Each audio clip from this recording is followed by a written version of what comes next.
and good evening to everyone watching. This is just the beginning of the cold. That's what Temperatures are going down. We love the sun.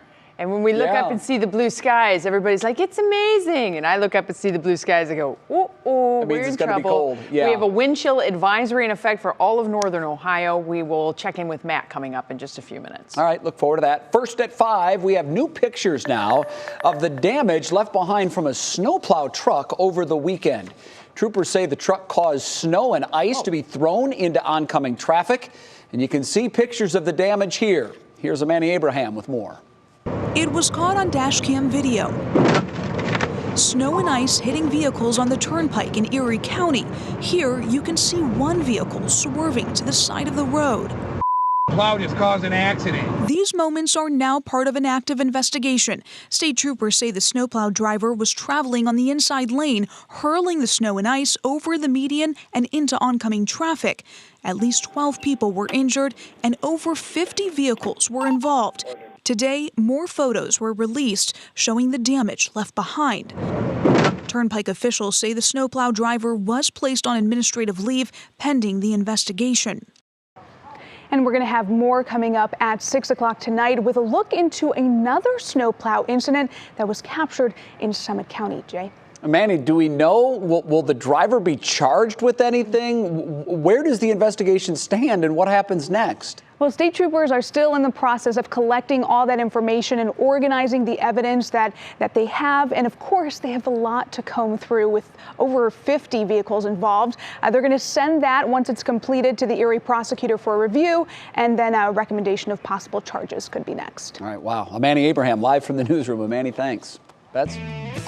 Well, now on your feet at 5, the first of the government's free N95 masks are now popping up at local pharmacies. And some people are seeing the free COVID-19 tests that they ordered arriving in their mailboxes. Now, if you're still on the hunt, Sarah Shookman has tips on where to find them and how to fill out your insurance paperwork.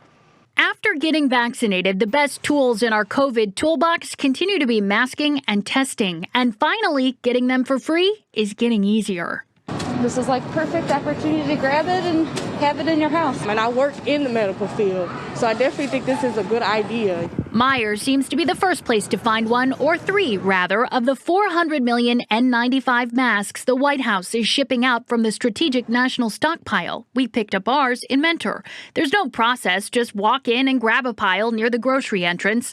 CVS expects to have them tomorrow, Walgreens Friday, Discount Drug Mart and others soon after. If you look at the CDC's recommendation, they said you should pick a mask that you can wear all of the time and that fits you appropriately. Pediatrician Dr. Shelley Sender says for most, that can be a standard surgical mask. If you can stick your fingers in here, it doesn't fit properly. If you can't stick your fingers in, you don't need an N95 or a KN95. That mask should be just fine for you. Meanwhile, the White House is mailing 4 free COVID tests to each household registered online or through a phone hotline. And it's promising 8 kits for every American each month now, with insurance companies picking up the tab. For some carriers like CVS Caremark or United Health Group, tests can be picked up in person at a participating pharmacy counter. For most others, it's pay up front and get reimbursed, and it can be complicated. Some insurers allow you to submit a receipt online. Others, like Medical Mutual, require it to be mailed with the UPC code from the box. The testing push may be coming a little late as cases in Ohio decline, but without knowing where the pandemic will be in 3 to 6 months, Dr. Sanders says, why not stock up? I think this is a story that is evolving, and we haven't gotten to the end of the story. It is important to note that Medicare is not paying for at-home tests. For the other major insurance carriers, we made a list with their instructions to get reimbursed on WKYC.com. Betsy. Definitely a lot of folks asking these questions, and a lot of parents are wondering, what about the kids? Because, you know, the kids need masks too. Are there any plans for free masks for them? Well, not yet. And technically, these NIOSH-approved N95 masks, they don't even exist for kids, though you can find kid sizes of the foreign equivalents. So Dr. Senders told me today that kids really, again, need a mask that fits best, but they do keep a list of vetted KF94 and KN95 options that the practice points to. So I'll link that online as well. All right, WKYC.com, where to head for Sarah's information. Thanks so much, Sarah. Cleveland's new mayor has hit the ground running on a program that is designed to support small businesses. The city is partnering with Huntington Bank for its Entrepreneur in Residence program. It includes 11 nonprofit partners across Cuyahoga, Lorain, Ashtabula counties. The goal here of the project is to create a positive impact on the greater Cleveland region. These groups will help with managing finances, coaching, technology, skills, business planning, growth, talent development, and more. So when I heard about this, I thought, well, this is a great idea, because you know how, think of your very first day on TV as a meteorologist. You kind of knew what you were doing, but you also knew that, man, it'd be nice if I had some other meteorologists that I could talk to about how to do my job. Sure. I was the same way. And this gives a nice support system for folks that are launching into that real world of the unknown, being your own boss and owning your own business. It's not that they don't know their business, right? So Sure. what they want their business to be.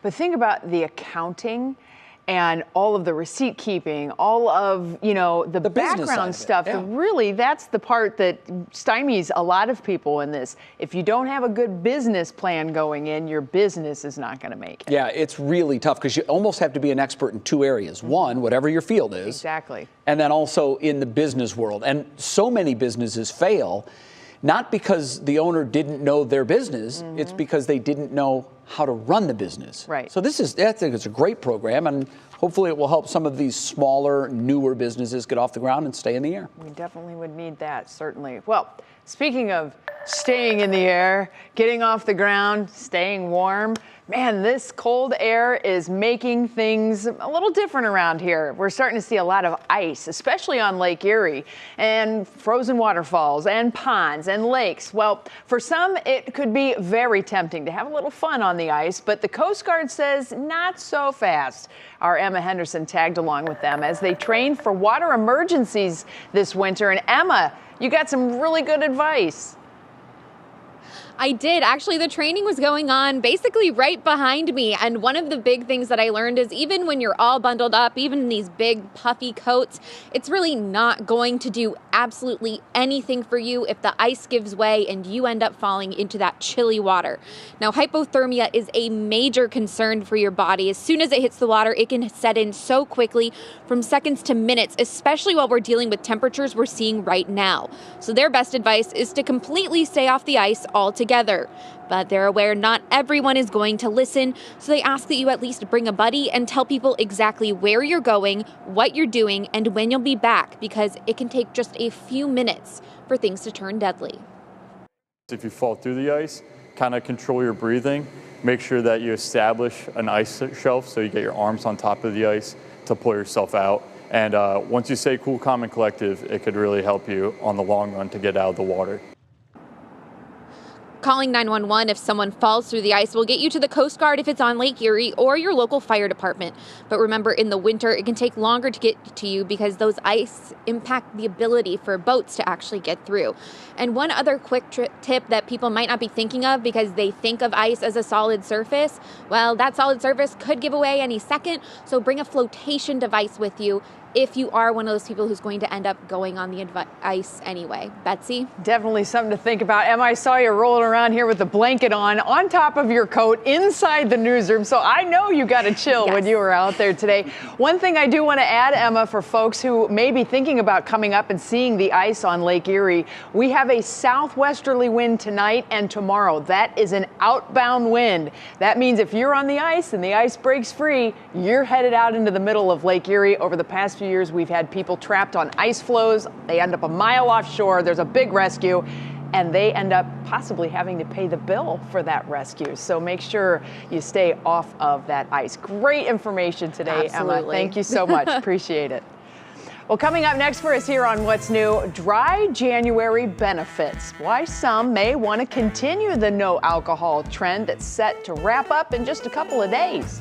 But we know with the Super Bowl just around the corner, drinking is very popular during that event, as are commercials. And Budweiser has released its teaser video for Super Bowl Sunday. We're going to show you some of that coming up ahead in Pop Break. So we have a teaser of a commercial, which is a teaser. Yeah, that's exactly Teasing right. a teaser. All right, speaking of teasing, hey, Matt. Well, hey, guys, we've got a weather tease for you. It's cold outside. How cold are we going to get? We'll let you know coming up. But I'll tell you, if you have an evening out planned, just go ahead and make it an evening in, because it is going to be in single digits in terms of temperatures over the next couple hours. And we've got wind chill values that'll be approaching -15 at times tonight. We've got your forecast to include a big winter storm on the East Coast as well coming up.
Welcome back to What's New. It is Wellness Wednesday here on the program, and today we are tackling dry January. Have you heard about that? That's where you don't drink any alcohol in the entire month.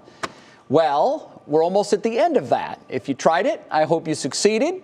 And if you didn't, maybe you want to, give it a shot next year. It's a trend that's gaining popularity, and it comes with a lot of health benefits, too. As the month comes to an end, some people might actually want to continue to scale back their drinking habits, or maybe you want to hop on the trend a little bit later than everybody else. Well, here are some things to consider. First, make a pros and cons list. This is kicking it old school. Really examine your relationship with alcohol. Think about why you want to cut back and what you don't enjoy about drinking. That's the cons side of things. Now, on the pros side of the list, think about what you do like about drinking. Maybe it makes you less stressed, breaks you out of your shell. There's a lot of people giggling here in the newsroom, specifically over in the Weather Center right now, or just in case it may help you sleep better.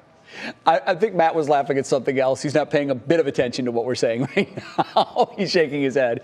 Yeah, second, have a plan for your alcohol consumption. If you're going alcohol-free and you want to keep to that goal, but others around you are drinking, experts say develop a plan on how you'll avoid having a drink if you're in that situation. And third, don't expect results right away. This is the one that's kind of the hardest to grasp. Typically, it takes about a month to see significant effects after someone changes how much or how often they drink.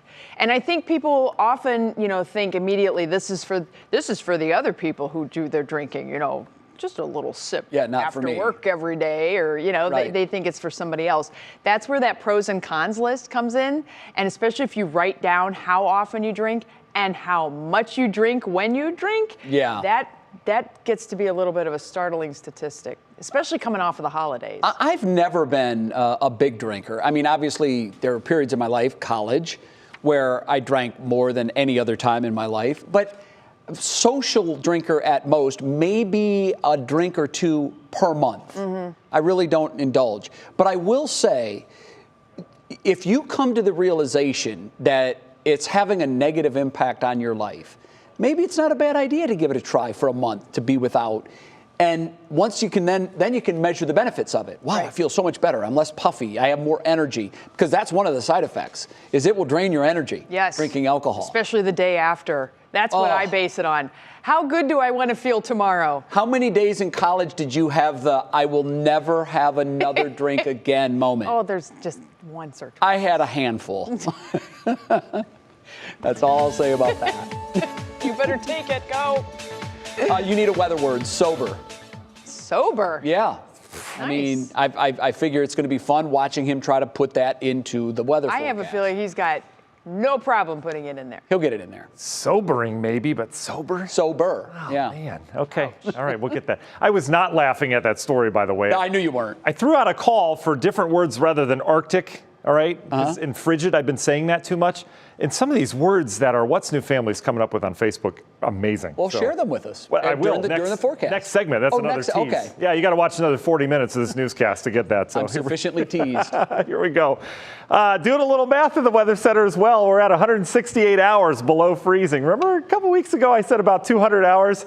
Well, we'll up that a little bit, about 132 more hours to go as it looks right now. So we're over halfway done Northeast Ohio. And Peyton and I were talking just a second ago about how 40 on the 7-day just looks magical, right? I mean, it's all about perspective. It's just crazy this time of year. We're in the teens right now. It was a cold day. You know that. It was cold this morning. Wind chill values generally near zero right now or above. We've got wind chill values still in the teens, as that wind really isn't a whole lot to speak about.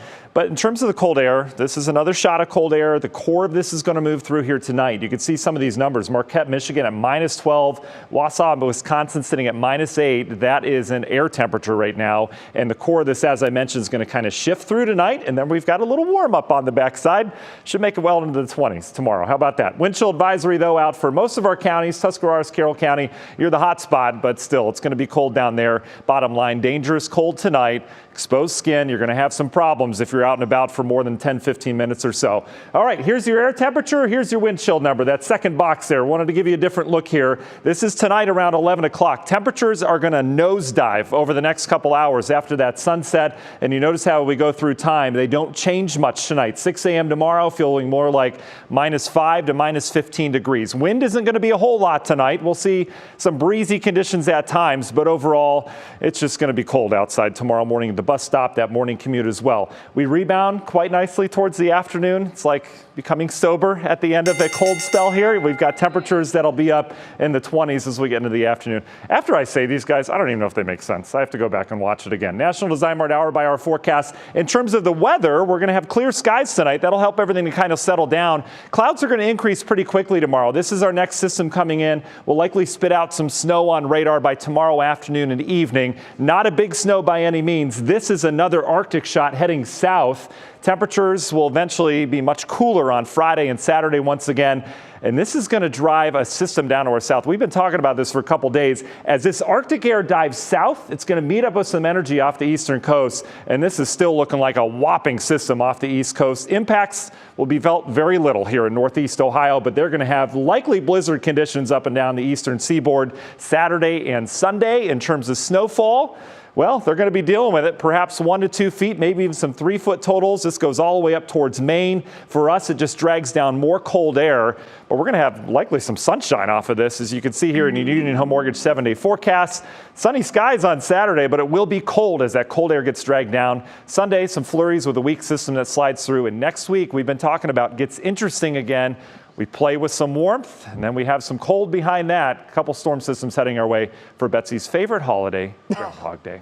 I can't believe you put that on there. Even Jay's over here like, he put the groundhog on it. I didn't even think about it, quite honestly. I know you didn't. It's just a date on the calendar, and then that Betsy loves little Groundhog critter Day. pops in. Fantastic. Send her I a think I card. should go to Punxsutawney and do a live show. That'd be from amazing. Punxsutawney. I'd watch. It's a cute little town, but There'd be a lot of sarcasm in that show. just a little bit. Yeah. All right. Remembering ahead. The lives that were lost 2 years later now. A look back on the plane crash that killed Kobe Bryant, his daughter, and 7 others. We'll take a look back ahead in Pop Break. It's still hard to believe it's been 2 years. Then protect and serve. For one officer, that's exactly what he did. It's a neat story. We'll explain what's behind this viral video. It's coming up in our Worth the Watch.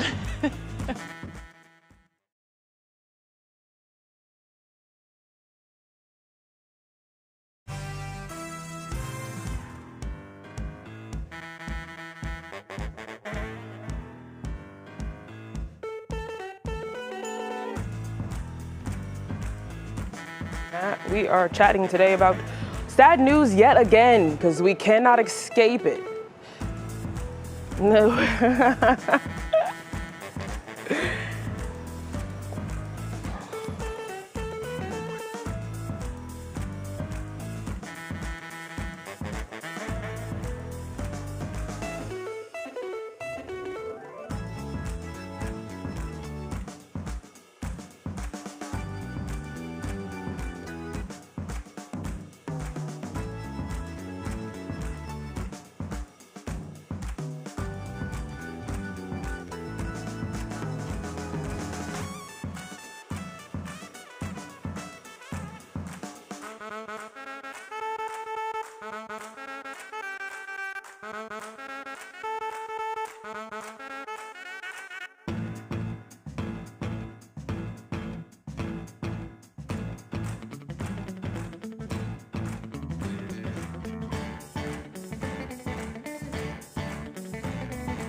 Oh, you know what that music means? It's time for Pop Break.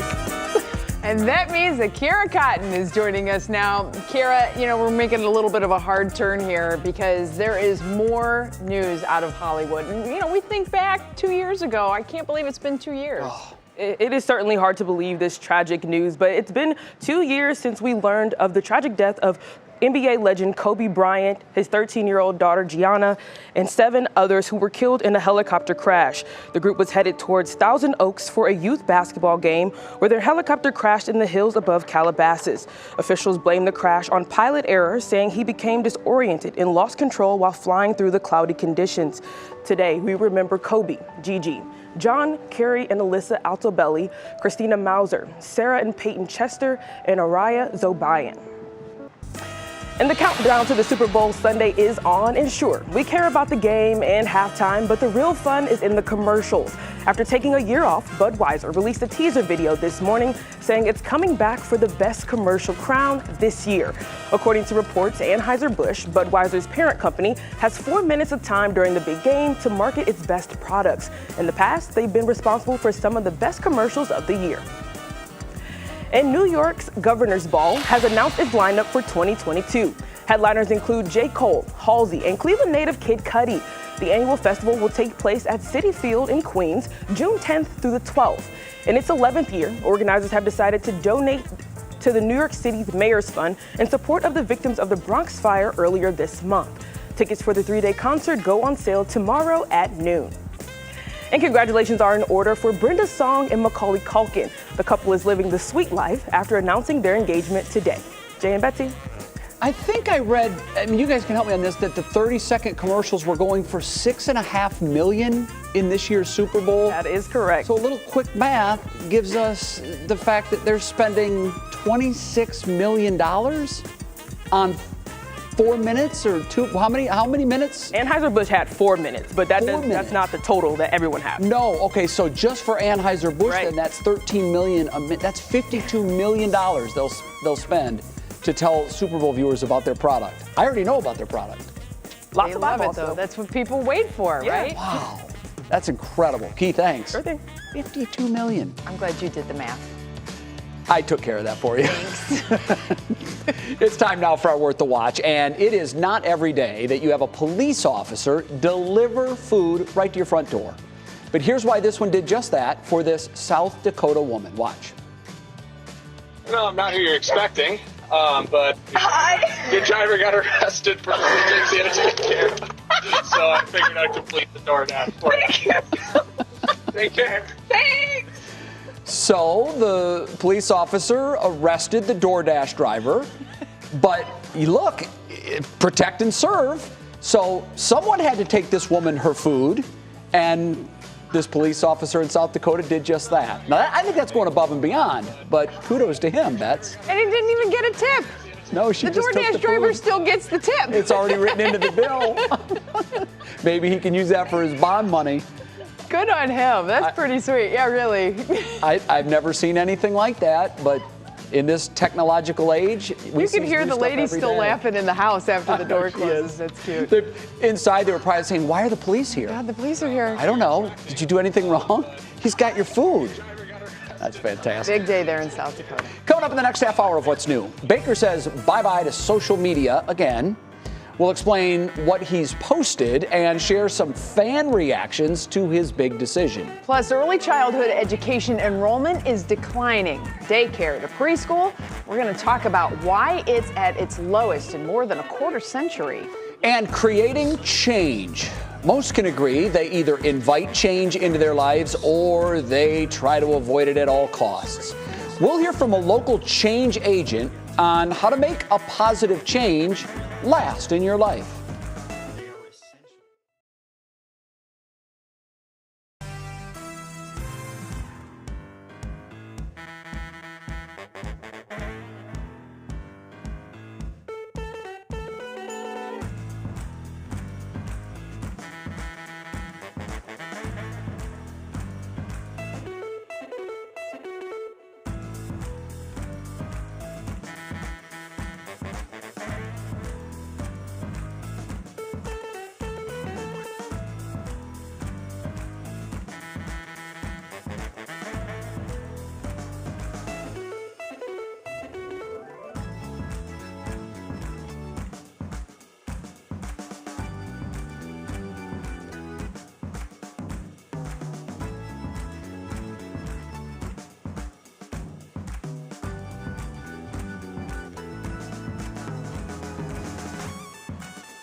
And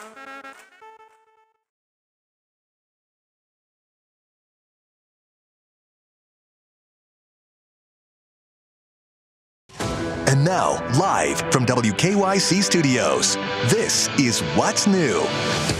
We start tonight with 3 things you need to know now at 5:30. We're learning more about the snowplow incident on the Turnpike this weekend that damaged more than 50 vehicles and injured 12 people. Troopers say a snowplow threw ice and snow into oncoming traffic in Erie County. Here are some pictures that have been released today that show shattered windshields. The Turnpike snowplow driver is on administrative leave pending the investigation. Oh. Betsy, the state announcing today's COVID cases at 20,752, but a big portion of that number is actually cases from yesterday's count, which was underreported due to errors. The best way to look at this is our 2-day total is just under 25,000 cases, meaning yesterday and today's numbers average out to around 12,500 cases each day, which is still 8,000 cases below our 3-week average. Hospitalizations, that trend continues to go down. It went down big today. We have 227 fewer COVID patients in Ohio hospitals today than yesterday, and we are now below 5,000 patients statewide for the first time in 2 months. Well, today the Cleveland Clinic CEO and president, Dr. Tom Mahalovic, gave his annual State of the Clinic address. In 2021, the clinic exceeded 10 million patient visits for the first time ever and had a 17% increase in overall clinic activity. Much of this was due to treating COVID patients. He added that the high level of activity led to an income of $746 million for the clinic. The healthcare system plans to spend more than $1 billion on future projects. Wow.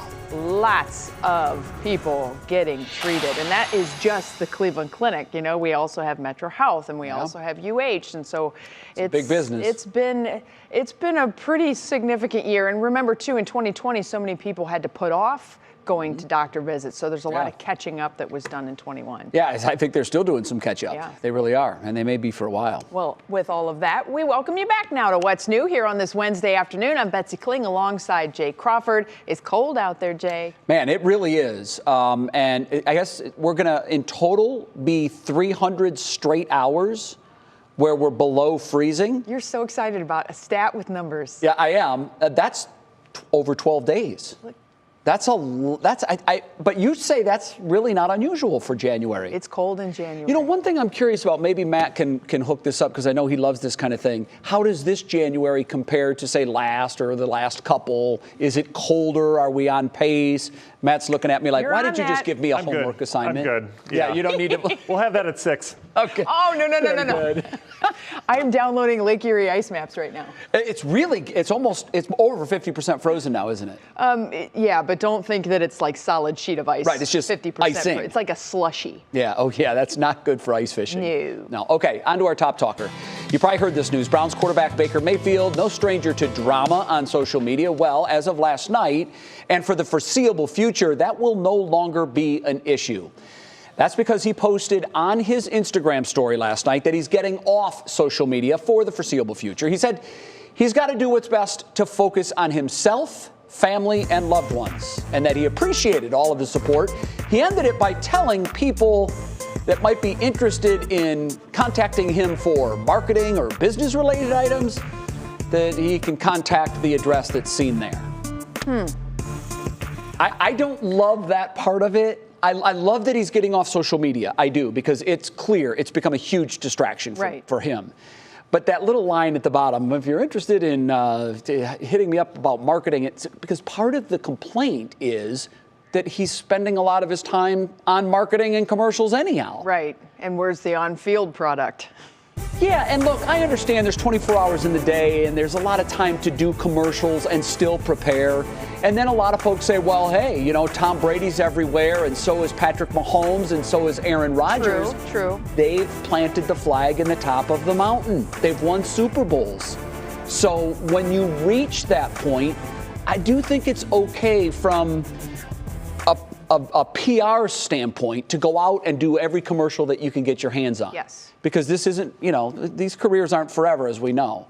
But you know, for the guy that hasn't won a Super Bowl yet. This is, I think, where their agents need to come in Yes. and step in and say, all right, slow down. I'm going to take this off your plate for you. Yep. I'll take care of all the social media for you because I still want you marketed as your agent. Right. I still need you to do this, this, and this, but you don't have to worry about it. I'll do it. Yeah. And then he doesn't see comments, and then they don't have to worry about the backlash of all these little things. You know, there's a lot of Captain Keyboards in the universe. Boy, aren't there. I'm just going to smile like I have a little Thin Cheshire skin cat and thing rabbit going on. ears are a bad combination. It's a great way to for put a quarterback. And if he just focuses on the football part, the marketing end of it will last a lot longer.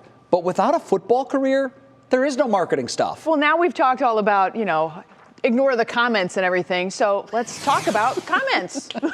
Stephanie Haney has been monitoring what Browns fans are saying about Bake's decision to get off social media. What are the fans saying about it? Well, you know, you mentioned the Captain Keyboards, Betsy. There's a lot of negativity out there, of course, because of social media keyboard commandos, hence this Baker break. But we are seeing a lot of support for Baker really on this move. It's resonating with people. A lot of people say that he is really onto something with this hiatus. And we are seeing reminders that social media can be fun, but a lot of times in hindsight, it can be pretty nasty, with a reminder that calm follows the storm. And many are saying Baker is smart for taking this break from it, all for himself. Now, he said that he was doing this because it's what he needs to do for himself and to get right. So fans are wishing him a quick recovery and looking forward to next year. He's getting credit for realizing what he needs and doing it, and reminded that everyone seems to have an opinion on everything, especially on social media, and that can be pretty overrated, to be frank. Now, I saved this last one because it has great tips in it. People are not blaming Baker for wanting to get away from the negativity, and there are options. Like, you can block and you can mute people, and you can even mute certain words and emojis if you want to. That can be really helpful. Those tools are really great if social media is becoming too much for you at any given time. And it is a good reminder really for all of us, Jay and Betsy, to pay attention to what feels good when it comes to interacting online, and really that nobody owes us that kind of direct pipeline and access to them. It doesn't really matter who you are. Look, there are a lot of pro athletes, a lot of quarterbacks in the NFL that don't tweet, they don't have Instagram. You don't have to do that to be successful in that realm. You just don't. And I think there's a lot, you know, the fuel of the fire, right? Give them something to talk about kind of a thing. If you do that, man, it just kind of comes back at you. It's a very tricky thing. I navigate social media. It's hard. Some days it's a engage. disaster, and other days I feel like I'm winning, but. Yeah, I will say this. I don't want my comments to sound like I'm negative Baker. I'm anti-Baker. I'm not. Oh, no. In fact, I believe strongly that 2022 is going to be a huge bounce-back year for Baker Mayfield. Remember, everybody tries to look at 2021 as a train wreck. Right. We missed the playoffs. One win along the way, and we're in the playoffs. And remember this, they almost beat Green Bay in Green Bay, and they were a team that was a block punt from being in the Final Four. And they did beat Cincinnati. They beat the brakes off of them at their place when everybody was healthy. That's who this team can be next year, and I think that's the team they will be. It's all about potential. Yeah. All right. Thanks so much, Stephanie. Still ahead for us, making meaningful changes. Stephanie is going to be back with a guest on her 3 Things to Know podcast about how to really take control this year in a positive way. Then early childhood education is declining, from fewer kids enrolled to some schools never reopening after shutting down during the pandemic. We're going to explain what's happening in some Ohio schools and daycares. But first, here's Matt with our weather in a jiffy. Yeah, guys, finally got the webcam installed over at Edgewater, so wanted to take a live look right now. Nice. And it's looking not bad. 50% ice cover. I don't even see it. That looks great. We've got more views like this from the office coming up. I wish. A couple clouds.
All right, so Matt, Jay put you on point earlier. Now, he blew me off. He said he's not going to look into that. Because he's busy doing other stats. Why? Oh, that's right. Yes. Matt's Good call. Matt's stats. Yeah. I thought you were expecting something, Betsy.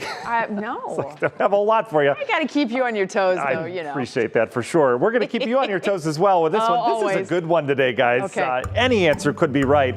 38 is the number. Is that the longest stretch of days below freezing in Cleveland? Is it B, the number of hours and counting that Stephanie Haney hasn't had coffee? Is it C, the number of days below freezing this winter? Or D, the total inches of snow last year by this date? I'm not going to Google, I promise. Okay. I don't know if you can Google that. Those are, I've been working on this one for she days. has access to sites that most people don't. That's true. I won't. Into. Okay, all right. All right. You got it? I think I have this one. Okay, I don't think you do. All right, well, let's take a look. So I put out a call on our What's New page. What a family we have on there. I was going to try to fit everything in this graphic, but no more Arctic and frigid. I'm not going to say those words. So these are the viewer words that came in. They're wonderful. Joellen says chilly plus. Karen says 4-layer weather. Love that. Alicia says burlicious. Nice. Karen, Cindy say glacial. I like that one. Charles says that too. Nancy says drastically brisk. I love that. Me too. Tracy and Joan say inhospitable. That's a good one. Jeff, extremely heat deprived.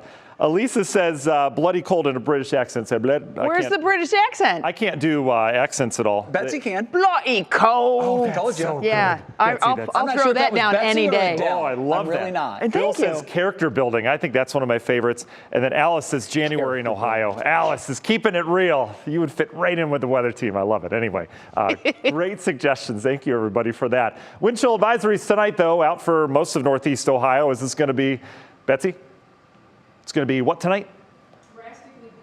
Drastically brisk. I thought you were going to do the accent again. Oh, bloody cold. Oh, yes, it is. Frigid air across the country right now, centered right over Northeast Ohio. So when's it going to be coldest? Well, next couple hours, we're going to dip below zero. Again, this is at the lakeshore, so as you get further inland, a little bit lower, but this carries all the way through your morning. We'll have wind chills -5 to -15 degrees. National Design Hour by our forecast keeps us sunny tomorrow morning. That'll be nice. Then the clouds will fill in. This is our next weather system sinking south. We'll moderate out ahead of that into the 20s. We'll bring some light snow in here later in the day, and then those temperatures are going to crash Thursday night, Friday once again. And some of this snow, again, not looking like a big snow, but we could certainly have some light accumulations. In terms of morning temps, tomorrow cold, Friday morning not terrible, but then Saturday, Sunday, that looks to be our last Arctic hit, at least for the next 5 days beyond that. It gets interesting next week. I'll show you here. Big storm system this weekend as that system dives south. Huge system off the East Coast. They'll likely have blizzard conditions inland in areas of New England. You can see how we stay dry.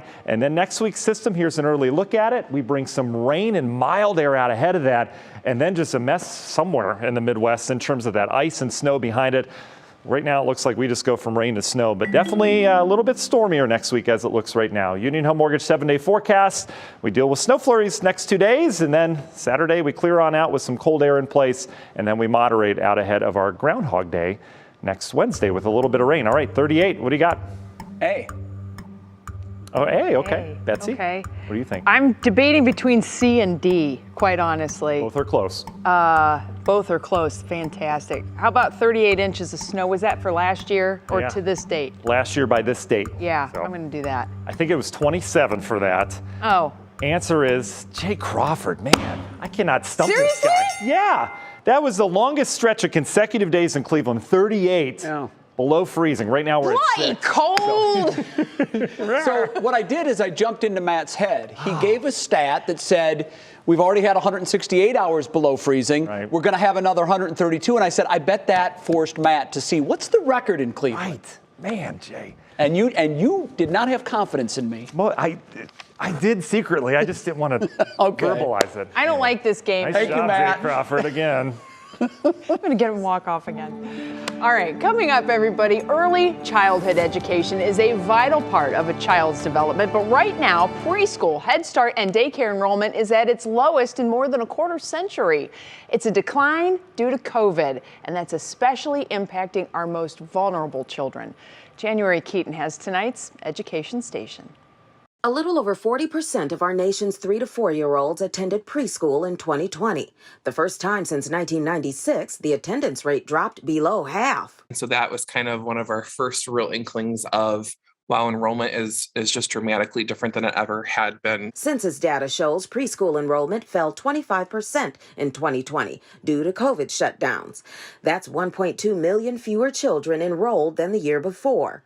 A large number of preschools, especially in low-income areas, never reopened, largely because of staff shortages due to pay. I think in Ohio it's an average of $12 to $13 an hour, where now we're seeing manufacturing firms that are paying up to $20, $22 an hour. And it's really hit hard our Black and Brown, BIPOC, and minority populations that are in our urban areas. Child care providers, also vital to early childhood education, saw a drastic decline in enrollment too. There are miles and miles of real estate with no child care centers. Canton mother Callan Boyer feels lucky she could work from home and care for her 2 toddler children after COVID shut down the daycare she relied on. I mean, for 3 months, they didn't have the stability of a teacher that really knows what they're doing to give them learning, social skills, emotional development skills. Hundreds of daycares around the state closed during the pandemic. Now, nearly 40% of all Ohio residents live in child care deserts, leaving many communities without early childhood education options, the effects of which already being felt in kindergartners. The area that's most affected really being that social emotional component. That preparedness, that social emotional learning, that interaction with peers is something that is a potential gap that they're going to carry. Leaving our most vulnerable children at risk of falling behind socially and academically. In early childhood, a lot of people don't know that 90% of the brain growth happens before kindergarten. That's a year or two of critical brain development that we missed with children. January Keaton, 3 News. Next up, big or small, making life changes are hard. One expert lays out the questions we need to be asking ourselves to make sure we're setting ourselves up for success.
Welcome back to What's New. Keeping New Year's resolutions, we know that can be very tough. If you're wondering how tough, according to the University of Scranton, only 8% of people actually stick to them long term. Turns out it's all in your approach. I think a lot of people realize that, but they still go for it anyway. No, they do. Stephanie Haney talked with Rick Simmons on her 3 Things to Know podcast. He's the CEO of Telos Institute, which is based here in Northeast Ohio. Calls himself the change agent. I like that. I do Stephanie, too. what did he say about how to make changes last? Well, you know, Betsy, he says is all about this idea of liminal space, which he explains in great detail in his new book. It's called Unleashed. And he tells me the pandemic is a period of liminal space that we need to embrace. We believe that change is not equally as possible on Tuesday at 4 as it is Thursday at 9. Like there are these precious moments where we're more predisposed to making shifts in our lives. And so whether those periods are imposed on us, and could be a job loss or a loss of a loved one or a relocation, lots of examples, and the pandemic being one of those. But the pandemic, back to your question, has really offered us an opportunity to rethink and reimagine our lives. Now, Rick makes a great point that a lot of times we have to look back on these periods of discontinuity, this liminal space, to get to that aha moment and open our eyes to that possibility of change. But the real sweet spot, Jay and Betsy, is when we can recognize it as it's happening when we're already uncomfortable. Yeah, it's probably difficult for a lot of folks to do because they tend to, as they look at things in the rearview mirror, things become more clear. But in the moment, sometimes that can be tough. Yeah. Very tough. Does Rick have any tips for us on how we get to that aha moment? Yes, he does. And I found this to be very surprising. He says the first question that we should be asking ourselves if we want to make lasting change is what we want to stay the same. People are unwilling to change until they know what won't. The first step in that process is talking about what is enduring, what is true and what will always be true. Because once we have some firm footing about what will always be true and stay true, then we're more open to considering what small things may then shift. But if we get that order reversed, that's often the sticking point for people why they can't make forward progress. Jay, Betsy, that totally blew my mind. That sounds totally counterintuitive to me, but if you think about it like that, it really does seem like it makes a lot of sense. Okay, so what do we do once we figure out what we want to stay the same? Okay, there's a second question. We have to ask ourselves what our unique gift is, what is uniquely us and valuable, and what we love doing. And then when we find out what that is, that'll help us be grounded and help propel us forward. All right, very interesting stuff. Stephanie, where can people find this episode of the 3 Things to Know podcast? Rick has so many great ideas, and we really do get into this concept of liminal space in detail. So for that full conversation, you can find it on all podcast platforms. It's on the WKYC YouTube page and also now on the WKYC Instagram page. And that is all linked at WKYC.com/3 Things to Know. All right, very good. Stephanie, thank you. We appreciate it. Coming up, one young pilot just earned some major bragging rights. What she accomplished is nothing short of amazing, and it's ahead in our Show Us Something Good.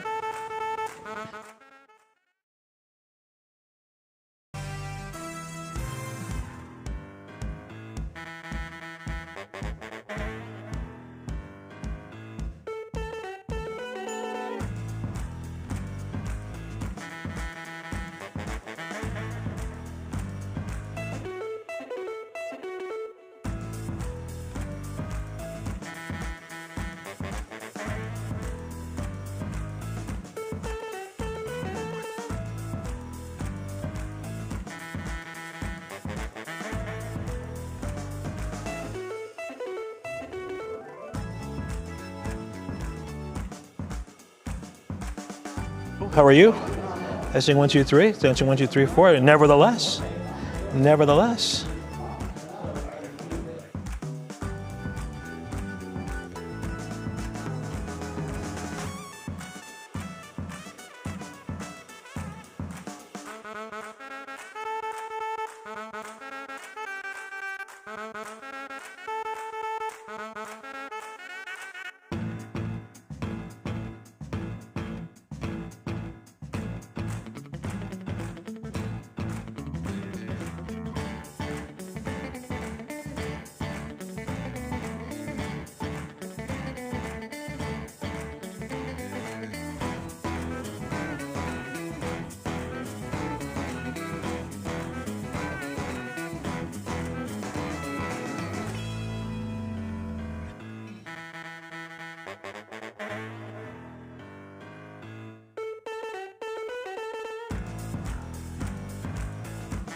Today's show is Something Good puts a spotlight on some serious girl power. 19-year-old Zara Rutherford is now the youngest woman to ever fly solo around the world.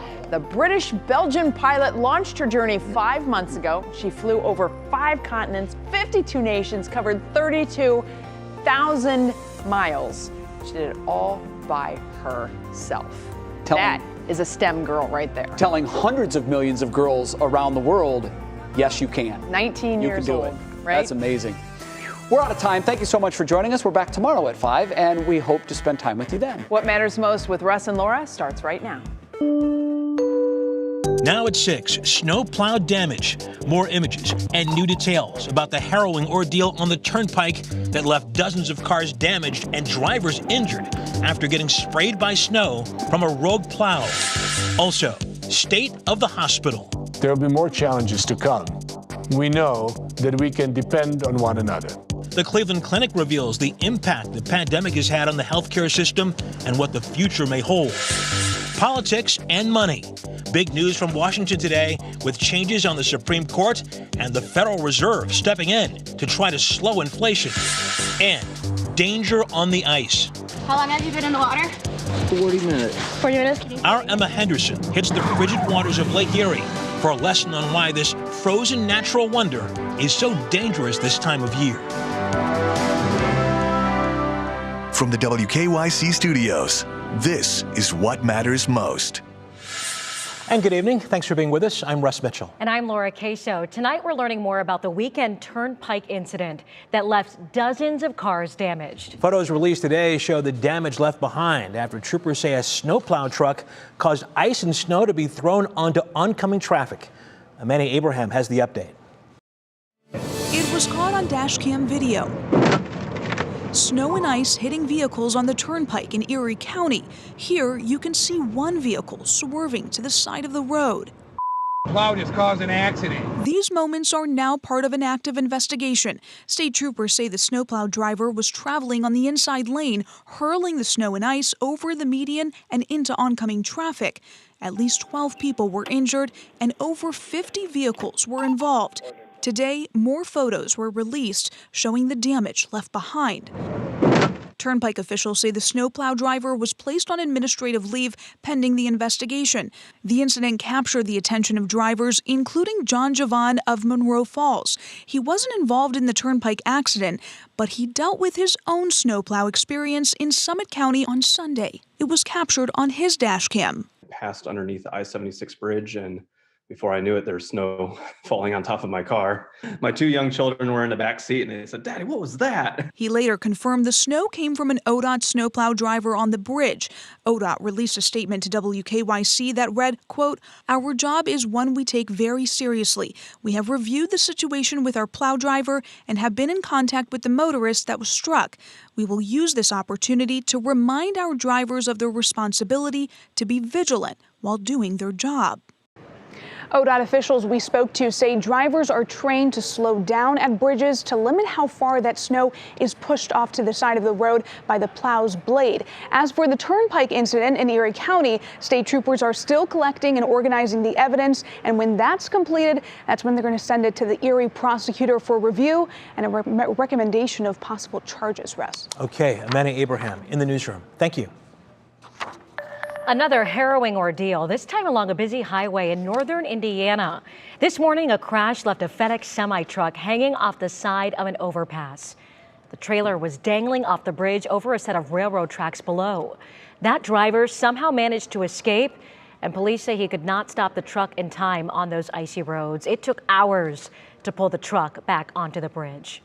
Closer to home now in Summit County, police are investigating the death of a Richfield nursing home resident who was found outside lying in the snow. Police say a nurse at the Renaissance of Richfield Bath on Everett Road called 911 early Tuesday morning, saying the woman had been found, quote, deceased in the facility's courtyard. The victim was later identified as 75-year-old Peggy Jaworczyk of Richfield. Police believe she fell into an area of deep snow before she was found. Now to the pandemic and some new numbers out tonight from the World Health Organization. There were 21 million new cases reported globally last week. That's the highest weekly number recorded since the pandemic began. Experts blame it on the Omicron variant. Back home now, the first of those free N95 masks released from the national stockpile are arriving at local pharmacies, and the free test kits are being delivered to mailboxes. For those looking for more, Sarah Schuckman has some advice. After getting vaccinated, the best tools in our COVID toolbox continue to be masking and testing. And finally, getting them for free is getting easier. This is like perfect opportunity to grab it and have it in your house. And I work in the medical field, so I definitely think this is a good idea. Meijer seems to be the first place to find one, or three, rather, of the 400 million N95 masks the White House is shipping out from the Strategic National Stockpile. We picked up ours in Mentor.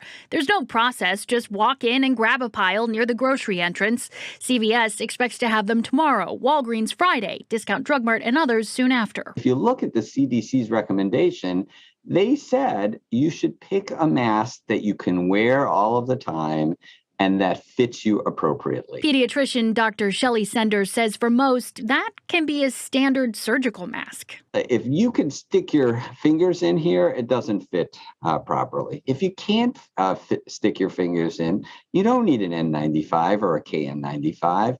That mask should be just fine for you.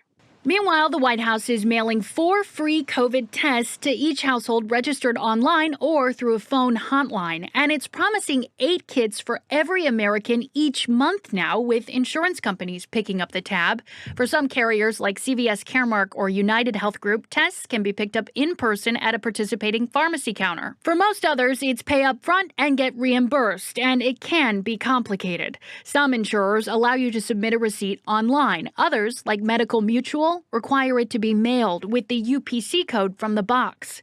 The testing push may be coming a little late as cases in Ohio decline, but without knowing where the pandemic will be in 3 to 6 months, Dr. Senders says, why not stock up?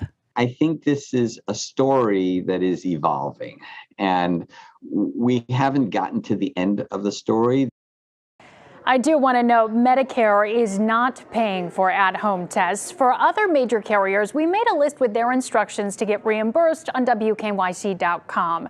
Now, when it comes to the masks, Meijer said each store received thousands of them to start, Russ, but some are moving through that supply more quickly than others. CVS said its stores and its pharmacies, also inside of Target stores, will have them on a rolling basis starting tomorrow. Okay, Sarah Schuckman, thank you.